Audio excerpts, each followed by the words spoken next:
ब्रह्मगुप्त एक भारतीय गणितज्ञ और खगोलशास्त्री थे। वे गणित और खगोल विज्ञान पर दो प्रारंभिक कार्यों के लेखक थे। ब्रह्मस्फुट सिद्धांत, एक सैद्धांतिक ग्रंथ, और खंडखाद्यक, एक अधिक व्यावहारिक ग्रंथ। 628 ईस्वी में ब्रह्मगुप्त ने पहली बार गुरुत्वाकर्षण को एक आकर्षक बल के रूप में वर्णित किया और इसका वर्णन करने के लिए संस्कृत में गुरुत्वाकर्षणम शब्द का इस्तेमाल किया। उन्हें अपने मुख्य कार्य ब्रह्मस्फुट सिद्धांत में द्विघात सूत्र, द्विघात समीकरण का समाधान के पहले स्पष्ट विवरण का श्रेय भी दिया जाता है। ब्रह्मगुप्त का जन्म उनके अपने कथन के अनुसार 598 ईस्वी में हुआ था। चावड़ा वंश के शासक व्याघ्रमुख के शासनकाल के दौरान गुर्जर देश, भारत के राजस्थान के भीलमाला में जन्मे वे जिष्णुगुप्त के पुत्र थे और धर्म से हिंदू थे। उन्होंने अपने जीवन का एक अच्छा हिस्सा वहीं बिताया और काम किया। बाद के टिप्पणीकार पृथुदक स्वामी ने उन्हें भीलमाला के शिक्षक भीलमालाचार्य कहा। भीलमाला आधुनिक भारत में दक्षिणी राजस्थान और उत्तरी गुजरात को मिलाकर पश्चिमी भारत के दूसरे सबसे बड़े राज्य गुर्जर देश की राजधानी थी। यह गणित और खगोल विज्ञान के अध्ययन का केंद्र भी था। वे इस अवधि के दौरान भारतीय खगोल विज्ञान के 4 प्रमुख विद्यालयों में से एक ब्रह्मपक्ष विद्यालय के खगोलशास्त्री बन गए।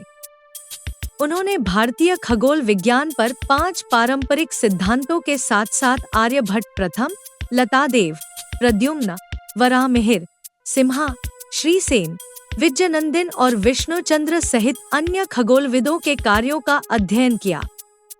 वर्ष 628 में 30 वर्ष की आयु में उन्होंने ब्रह्मस्फुट सिद्धांत, ब्रह्मा का उन्नत ग्रंथ की रचना की, जिसे खगोल विज्ञान के ब्रह्मपक्ष स्कूल के प्राप्त सिद्धांत का संशोधित संस्करण माना जाता है। विद्वानों का कहना है कि उन्होंने अपने संशोधन में बहुत अधिक मौलिकता को शामिल किया और काफी मात्रा में नई सामग्री जोड़ी। पुस्तक में 24 अध्याय हैं, जिनमें आर्य छंद में 1008 छंद है।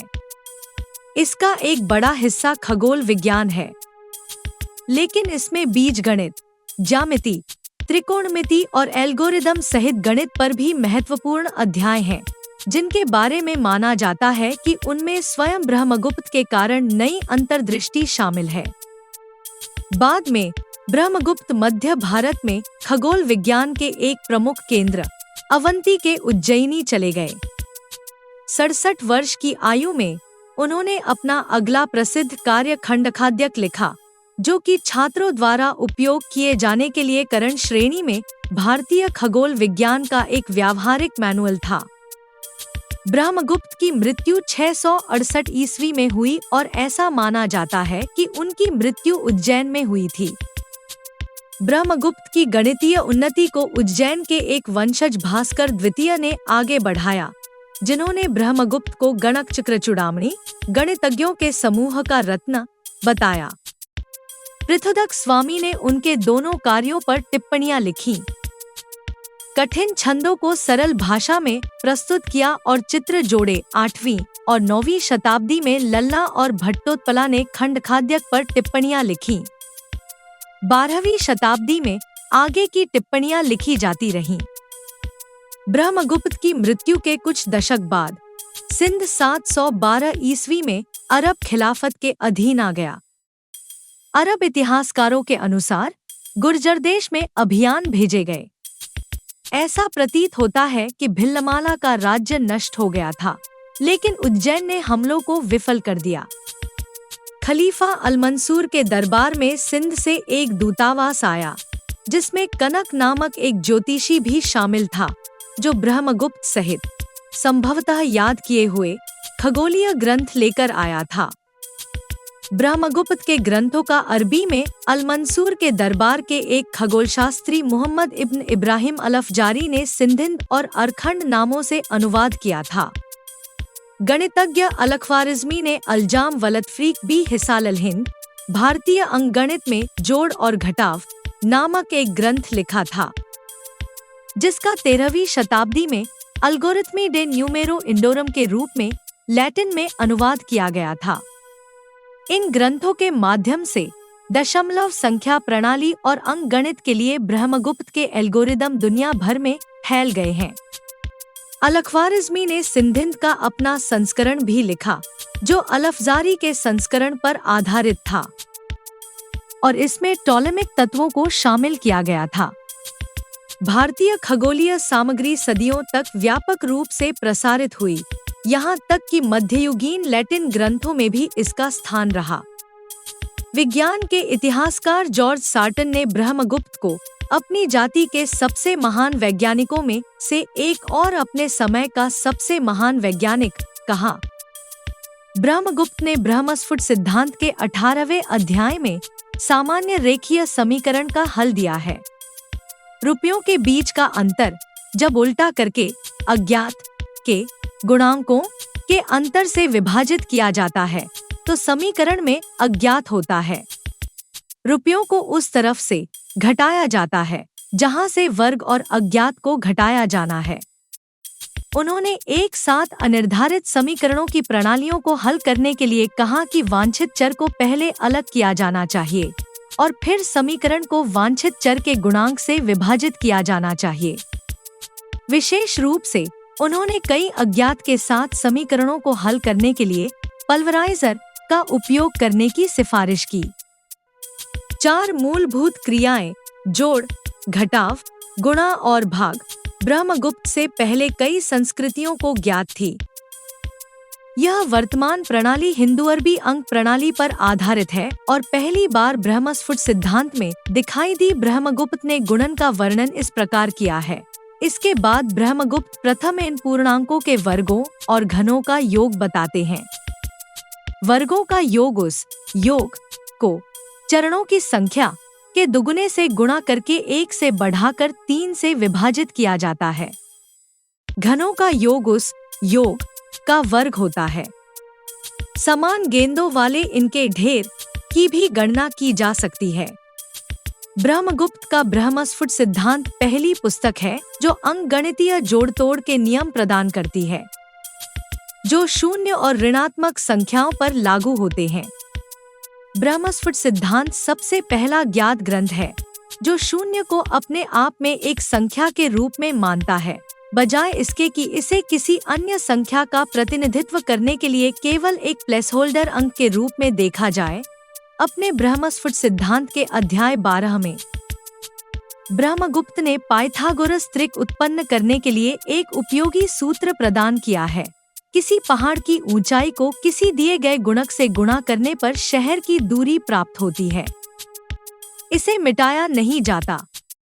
जब इसे गुणक में 2 से भाग दिया जाता है तो यह समान यात्रा करने वाले 2 लोगों में से एक की छलांग होती है। ज्यामिति में ब्रह्मगुप्त का सबसे प्रसिद्ध परिणाम चक्रीय चतुर्भुज के लिए उनका सूत्र है। किसी भी चक्रीय चतुर्भुज की भुजाओं की लंबाई को देखते हुए ब्रह्मगुप्त ने आकृति के क्षेत्रफल के लिए एक अनुमानित और एक सटीक सूत्र दिया।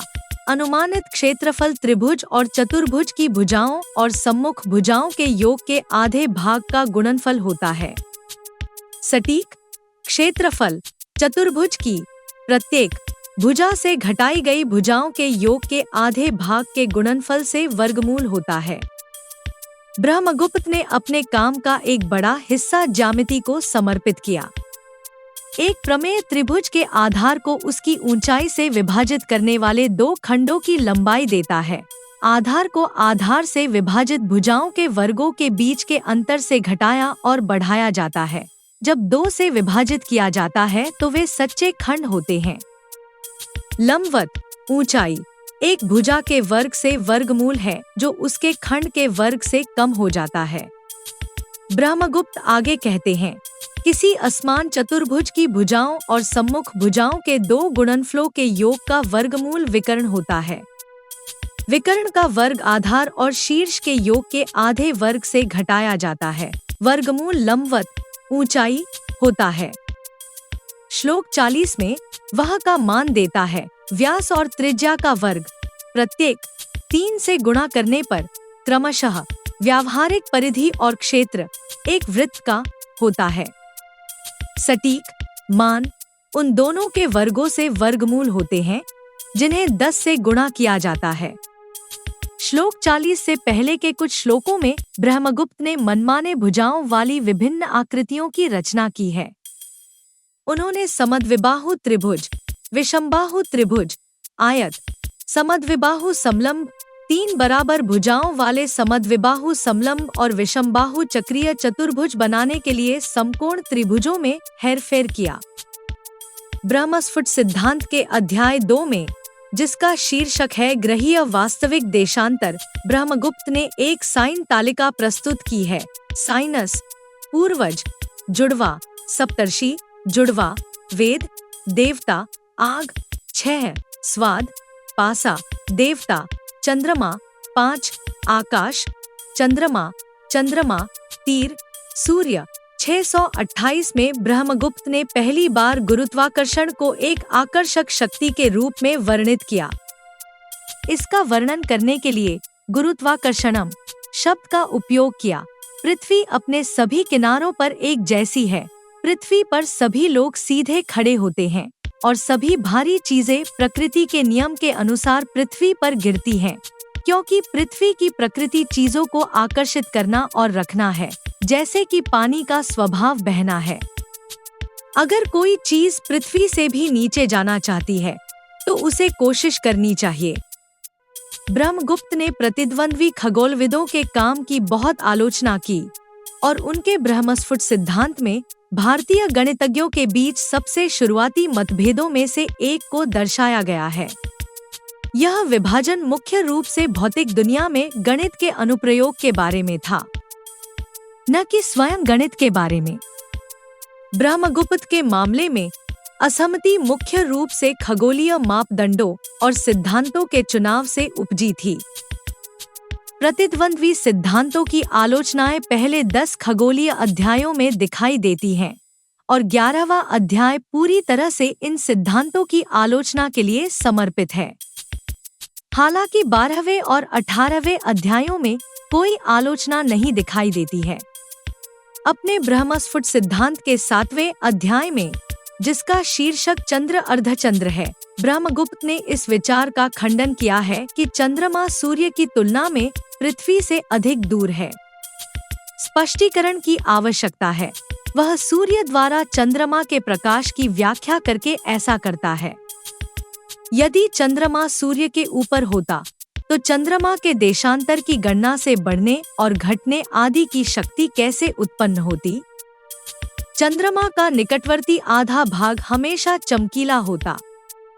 जिस प्रकार सूर्य की रोशनी में खड़े बर्तन का सूर्य द्वारा देखा जाने वाला आधा भाग प्रकाशमान होता है और अदृश्य आधा भाग अंधकारमय होता है, उसी प्रकार चंद्रमा का प्रकाश भी सूर्य के नीचे होने पर अंधकारमय होता है।